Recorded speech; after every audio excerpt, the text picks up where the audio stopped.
One of the main staples of early Disneyland is this sense of classic nostalgia, showcasing a side of Americana that was considered old even back in the 1950s. Whether it was with something like the park's Main Street, a section styled after the turn-of-the-century town centers of Middle America, or an even older depiction, with the Wild West theming of Frontierland, Disneyland was heavily inspired by that kind of old-school American history, and actually showed quite a lot of it. Now, of course, any depictions people make of the past will typically seem horribly dated the further you get away from when they were made, as most history ends up aging like bread when it comes to social values or political correctness. But none so blatantly can be found in Disneyland's history than with a certain restaurant from the park's early days, Aunt Jemima's Kitchen. As one of the most retroactively controversial attractions the park has ever seen, the restaurant actually has a rather surprising history, both in and outside of the park, which is made all the more interesting by the fact that most people, Disney included, actively seem to avoid talking about it at all, which is part of the reason why it's so obscure and misunderstood. So, my hope with this video is to find out why the restaurant existed in the first place, what it was doing at Disneyland, and why it eventually went away. But before we could even get to all that, we need to start back way earlier, with the very beginning of Aunt Jemima. And quick disclaimer, we are going back to the 1800s here, so obviously some offensive depictions are going to be shown. It's all important for context, but I'm just saying it up front so you all know. Alright, let's get into it.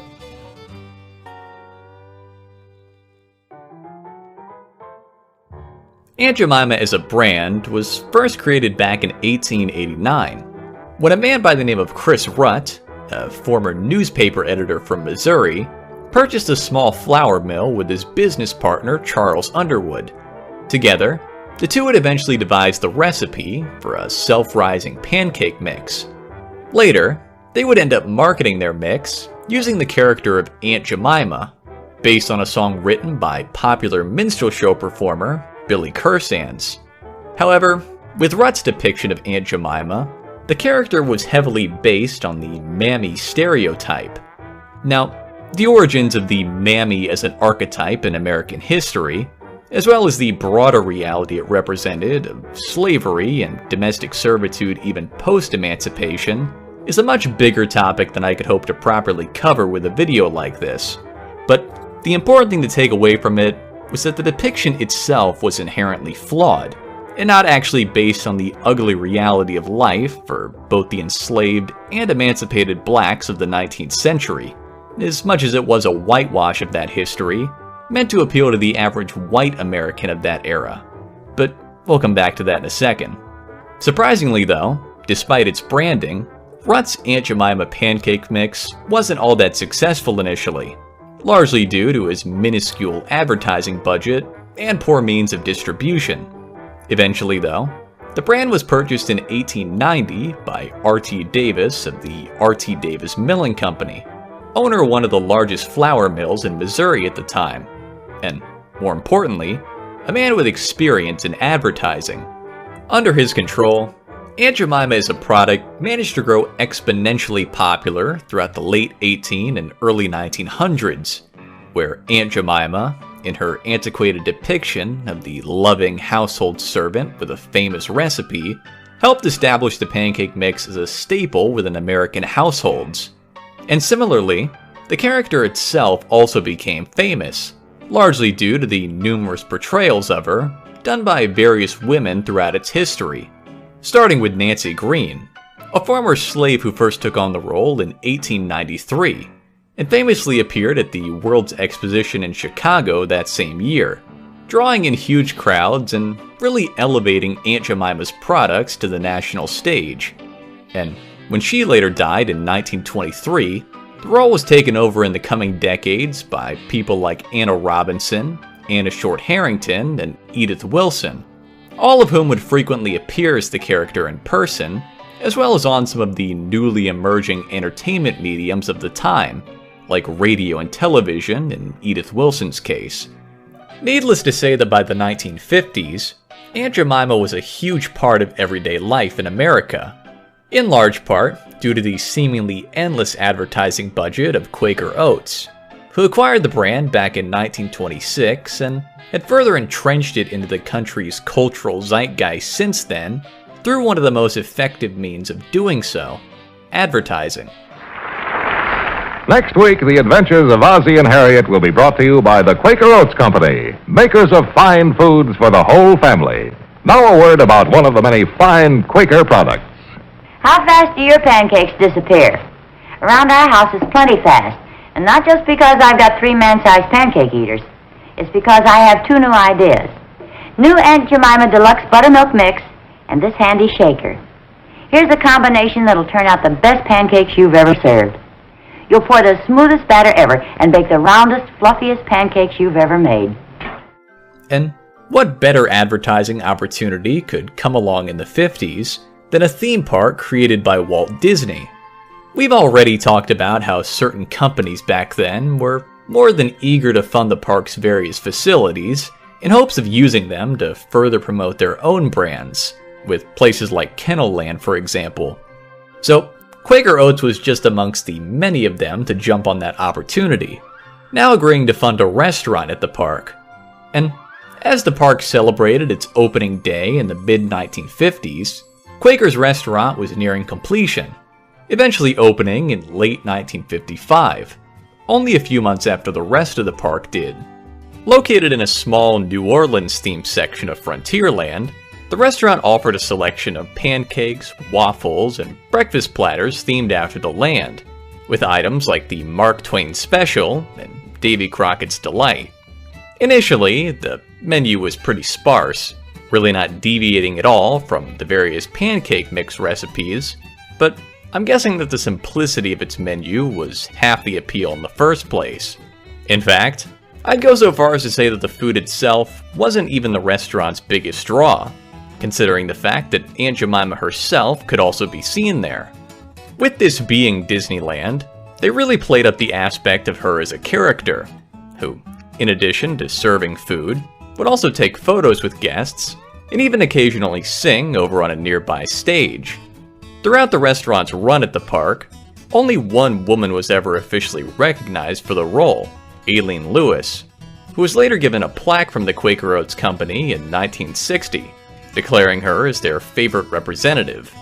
However, you can find photos of what do appear to be other women playing the part as well, which may have something to do with the fact that Aileen Lewis apparently died in 1964, prompting them to find a replacement.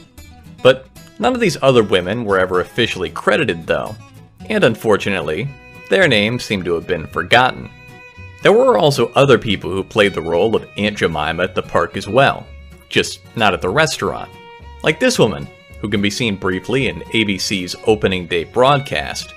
Along with her, another actress named Palmyra Jackson made an appearance as the character at one of the park's pancake races, an annual event hosted by Quaker Oats to help promote the brand, where contestants would run, skillet in hand, through a set course in the park, and flip the pancake they were holding every time they crossed a checkpoint. This was just one of the many promotional stunts staged by Quaker Oats to help get the Aunt Jemima brand on people's minds, in part to promote their usual line of products, but now also a new endeavor as well, with a chain of restaurants.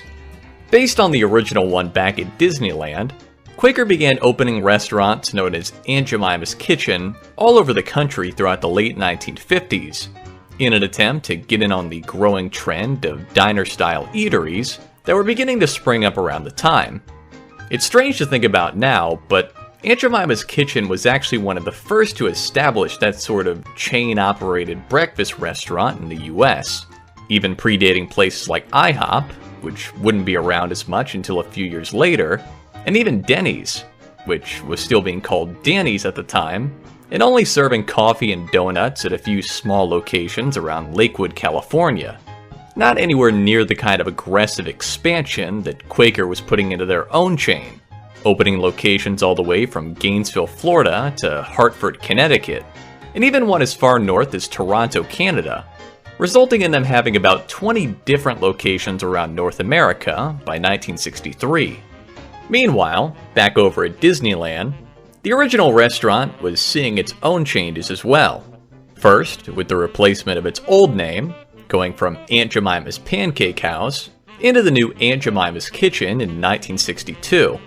Along with that, the restaurant itself was expanded, taking over the nearby Silver Banjo Barbecue and adding onto its menu with some more non-breakfast items, the same ones that were being served outside of the park as well.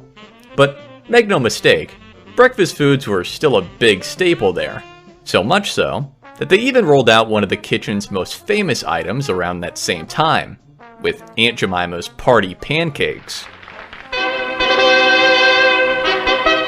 Look, it's Disneyland. And some wonderful new pancakes have been created in Disneyland's famous Aunt Jemima Kitchen. They're Aunt Jemima Party Pancakes. There's eggnog pancakes made with ready-to-serve eggnog, strawberry Aunt Jemima pancakes made with strawberry milk, and chocolate Aunt Jemima pancakes made with chocolate milk. Let's make some. That's easy. Just substitute 2 1/2 cups of chocolate milk for regular milk in the Aunt Jemima Deluxe recipe. The recipes are on the Aunt Jemima packages. Your milkman has them too. Make all 3 kinds with Aunt Jemima pancake mix and the different flavored dairy drinks from your grocer or milkman. Try the Disneyland sensation, Aunt Jemima Party Pancakes. My, they're good. For the first 12 years of its operation, the restaurant was owned entirely by Quaker Oats. That was up until 1967, when Disney fully assumed control of the restaurant. Presumably, since the park was now financially sound enough on its own, that they didn't need to have outside companies running their own restaurants. Although Quaker did remain a minor sponsor up until 1970, possibly due to an older contract. But after that, it wasn't long before the place was renamed, now becoming the River Belle Terrace, serving most of the same kinds of foods and hardly changing any of its decor. Obviously, the most noticeable change here was the removal of Aunt Jemima, both in printed form on its sign and menus, along with the real character that would walk around as well. Now, it's likely that the main reason Aunt Jemima was cut so suddenly was because Quakers still owned the rights to the character, and the continued using of it would have required some kind of licensing deal. But it's just as likely that another big reason behind her removal was because of the growing controversy starting to surround the brand. Even as early as the 1960s, public perception of Aunt Jemima as a character was beginning to shift quite a lot in America.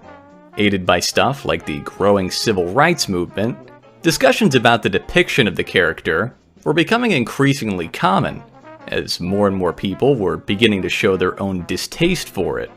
As a matter of fact, the rise of such discussions was part of the reason that the Aunt Jemima's Kitchen chain was never able to expand beyond its initial locations, and by the time the late 1960s rolled around, many of their locations around the country had already been sold off or renamed, leaving the Aunt Jemima's Kitchen brand essentially defunct by the time the original at Disneyland was rethemed.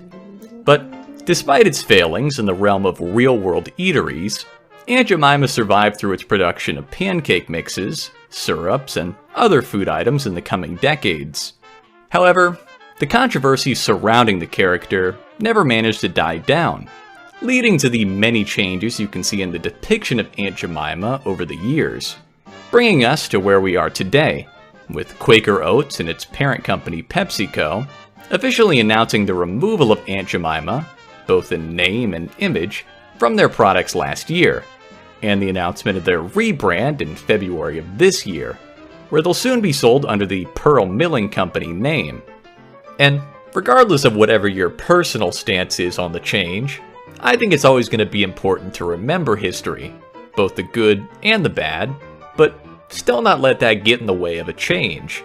Because while I can usually understand concerns of history being erased, I don't quite think that's the case here. I mean, a rebrand and new logo doesn't just magically undo the company's entire past, and people will still remember it. despite the product's generic appearance. And if you don't think so, just take a look at the original Aunt Jemima's kitchen. Despite how many times the building has been rethemed, or as much as Disney wants to ignore the fact that it was ever there in the first place, we're still talking about it today, 50 years after it closed.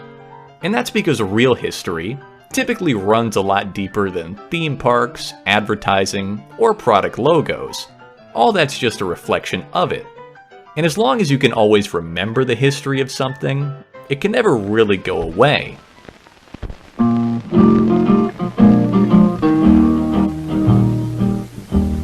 That's no Aunt Jemima's at all.